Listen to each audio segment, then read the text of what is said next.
권순환입니다.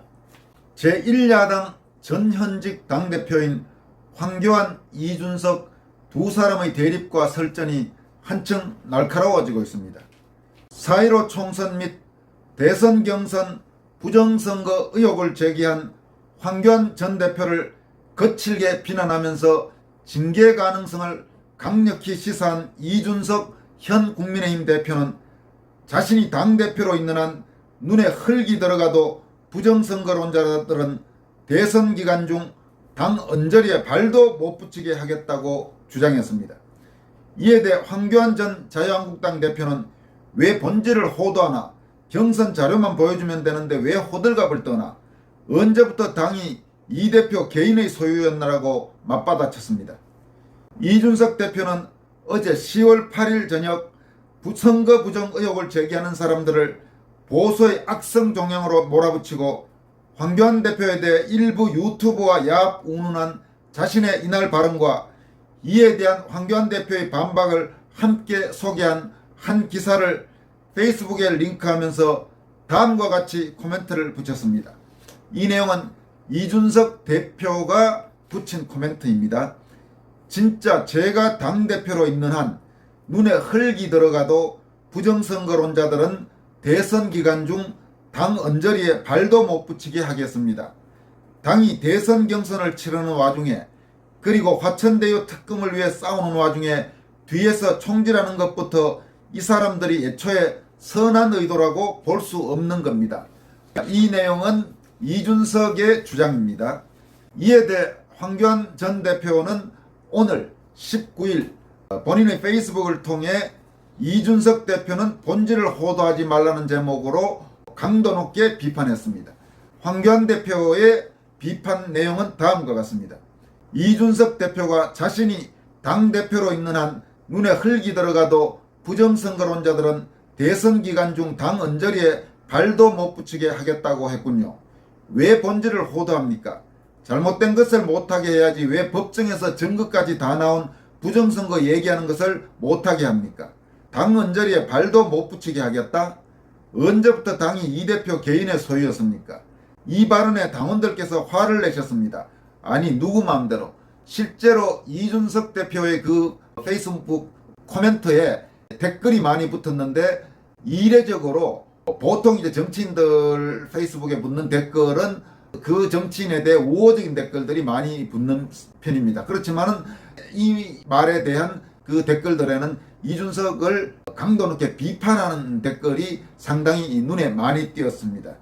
계속 황교안 대표의 반박을 이어가겠습니다. 왜 본질을 호도합니까? 경선 자료만 보여주면 되는데 왜 호들갑을 떱니까? 지금 말싸움 원하는 사람 없습니다. 말폭탄 터뜨리며 협박하지 말고 경선 자료만 보여주면 아주 간단히 끝날 일입니다. 눈에 흙이 들어갈 때까지 뭐 기다릴 필요가 있습니까? 지금 밝히면 되는 겁니다. 이런저런 핑계로 어지럽게 하지 말고 그냥 경선 자료 보여주면 간단히 됩니다. 이준석 대표는 또 당이 대선 경선을 치르는 와중에, 그리고 화천대유 특검을 위해 싸우는 와중에 뒤에서 총질하는 것부터 이 사람들이 애초에 선한 의도라고 볼 수 없는 거라고 했습니다. 부정선거 이슈 제기가 총질입니까? 이 대표 인지 능력이 그 수준밖에 안 됩니까? 대선에서 승리하려면 최우선적으로 부정선거 문제가 밝혀져야 하기 때문에 제가 이러는 겁니다. 국민들께서 아무리 정권교체 염원을 가지고 내년 대선에서 우리 당 후보에게 압도적으로 표를 몰아주신다고 한들 이번에 부정선거를 못 밝히면 그 표들이 또다시 저들이 받은 표로 둔갑해버릴 테니까요. 이걸 막는 것보다 더 선한 의도가 어디 있겠습니까? 화천대유 특검 물론 중요합니다. 그러나 부정선거 특검도 중요합니다. 왜 특검을 둘 다 진행하면 안 됩니까? 이것이 당과 나라를, 국민을 살리는 길입니다. 이 내용은 황교안 전 대표가 이준석 대표의 발언에 대해 반박하는 내용입니다. 이준석 대표가 참 힘들어지는군요. 왜냐하면 본인이 뭘 주장을 하면 그것만 이렇게 언론에 보도가 된다면 본인이 아마 그걸 원할지도 모르죠. 그렇지만 이제 이준석이 뭐라고 하면 바로 황교안이 더 강도 높게 반박을 하고, 그리고 제 3자적 시각에서 보면 황교안 전 대표의 반박이 훨씬 더 설득력이 있습니다. 따라서 당연히 제도권 언론도 이제 이준석 대표의 발언이 나오고 황교안 전 대표의 반박이 나오면 그 둘을 같이 소개를 해줄 수밖에 없는 겁니다. 그건 당연한 겁니다.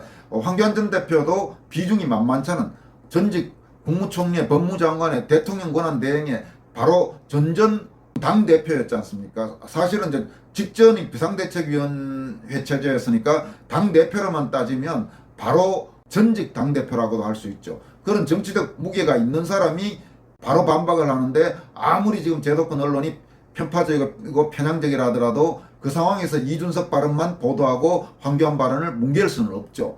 그동안 황교안 전 대표가 부정선거 의혹을 제기할 때는 뭉갤 수 있었지만 사실은 그것도 뭉개면 안 되는 거고 보도해줘야 당연한 건데, 어쨌든 제대로 보도하지 않았지만 지금 이준석과의 이런 설전, 이런 부분은 같이 보도를 해주는 거죠. 그러면 황교안 대표의 발언도 이제 일반 국민들에게 알려지기 시작하는 겁니다. 그렇다면 과연 국민들 입장에서 보고 양쪽 주장을 보고 어느 쪽이 더 설득력이 있다고 받아들이겠습니까?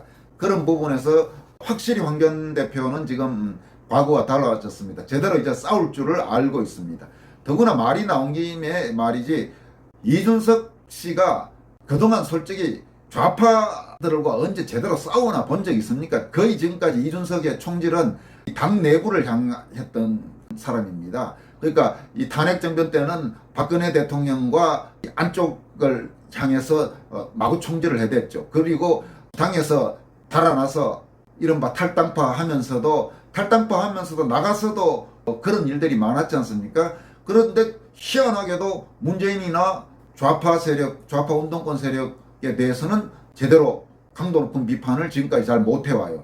그러니까 지금 현재 야당이 한국 역사상 전례를 찾기 어려운 최약체 야당이란 거 아닙니까? 지금 이준석 체제의 야당이, 심지어 전두환 정권 이른바 5공화국 때 관제 야당이었던 민한당보다 지금 국민의 힘이 더 형편없는 야당이라고들 이야기하고 있는 거 아니겠습니까? 그 책임은, 가장 큰 책임은 당연히 지금 당대표를 맡고 있는 이준석이 져야 되는 거죠. 그리고 이준석 대표의 이 발언, 눈에 흙이 들어가도 운운하는 이 발언에 대해서는 김소연 변호사도 강도 높게 비판했습니다. 김소연 변호사는 이제 제가 최근에 박정희 대통령을 평가하고 386 운동권들을 비판한 글을 여러분들에게 소개해드린 적이 있습니다만은, 김소연 변호사가 이준석의 이 글, 이 내가 당대표로 있는 한 눈에 흙이 들어가도 이 운운하는 이 발언에 대해서 다음과 같이 비판했습니다. 내용이 재밌어서 여러분들에게 소개해드리겠습니다. 김소연 변호사가 쓴 글의 제목은 부정하는 자, 아니 발작하는 자가 범인이다, 이런 제목을 달았습니다. 내용은 이렇습니다. 발작충 또 부들부들, 선관위도 민주당도 청와대도 가만히 있는데 이준석은 왜 또 발작 증세를 보이는 걸까요? 아주 K보팅 맹신 음모론자 납셨네요. 이쯤 되면 K보팅 교주인 듯. K보팅은 여러분 아시겠지만은 한국형 이 전자 선거 시스템을 말합니다. 계속 이어가겠습니다. 국민들과 후보들이 법에 정해진 절차에 따라 소송 중인 사건에 도대체 왜 알러지 발작을 할까요? 매일 쓰는 컴퓨터도 가끔 오류가 나고 다운도 되는데 뭘 믿고 K보팅 시스템이 절대 무오류라고 맹신을 하는 걸까요? 국민들이 의혹을 갖고 불신을 하면 국가기관은 이를 확인해 줄 의무를 갖는 것입니다. 이준석이 언제부터 대여 투쟁했다고 새삼 대장동 투쟁 운운하며 부정선거 갖다 붙이는지 삶은 소대가리가 웃겠네요. 아무튼 저 발작 증세는 참 희한한 증상입니다. 선거 부정에만 계급품 물고 발작하는 건 너무 웃기는데 연구해볼 문제 같습니다. 하하. 뭘 눈에 흙이 들어가? 크크크. 자유민주주의 국가 대한민국에서 선거제도에 의혹을 제기하거나 의문을 가지면 제1야당에서 축출당한다? 완전 파시스트 정당이군요. 당은 당규에 나와 있나요? 국가제도에 의심을 갖는 자는 제명하라고? 이게 뭔 개소리야. 대장동 관련 질문했더니 정신병원 끌려간 김사람 씨가 소름돋아 하시겠네요. 크크크. 준서가 변호사인 누나도, 기자인 지인도, 7천여 명 정교모 교수님들도, 평범한 시민들인 참관인들도 전부 두 눈으로 점검물을 보고 이상하다고 판단하고 말하고 있는데 어떡하지? 우리들 눈알이라도 파낼래? 말 못하게 입을 찢어버릴래? 네 눈에 흙을 집어넣는 게 낫겠지? 그리고 이제 마지막 문장에는 이준석의 그 말에 대한 기사를 이렇게 붙여놨습니다. 이 대표는 페이스북에 진짜 제가 당대표로 있는 한 눈에 흙이 들어가도 부정선거론자들은 대선 기간 중 당 언저리에 발도 못 붙이게 하겠다. 지금 이 내용은 김소연 변호사가 이준석 국민의힘 당대표를 비판한 글입니다. 확실히 김소연 변호사 딱 부러지죠. 참 말하는 것도 딱 부러지면서 독하기도 하고 그렇습니다. 참 이런 젊은 지식인, 젊은 법조인이 있다는 게 그래도 대한민국을 위해서는 다행입니다. 이렇게 싸울 줄 알고 말할 줄 아는 그런 지식인들이 더 늘어나야 됩니다. 자기 이익이나 챙기려고 하고 자리나 챙기려고 하고 그러면서 어디 양지만 찾아다니는 그런 사람들은 아무리 많아봐야 별로 도움이 안 됩니다. 여기까지 하겠습니다. 여러분 고맙습니다.